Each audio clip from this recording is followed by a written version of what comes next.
Бүгін біз тағы да Корея туралы айтамыз. Корея өте қауіпсіз мемлекет. Қыз бала түнде өзі жалғыз еш қорқынышсыз серуендей береді. Мектептің мұғалімін тек президенттің өзі ғана жұмыстан босатылады. Өте қызық. Бұл мамандық өте құрметті болып саналады. Артық салмағы бар кәрістер өте сирек кездеседі. Себебі оларда көбісі ар кездеседі.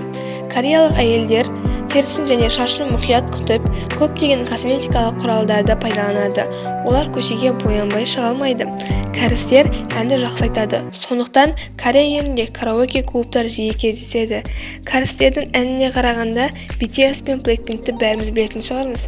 Жігіттердің барлығы әскери борышын өтеуге міндетті, егер мүгедек болмаса. Кәрістер өте жомарт адамдар. Басқа біреуге көмек беруден бас тартпайды.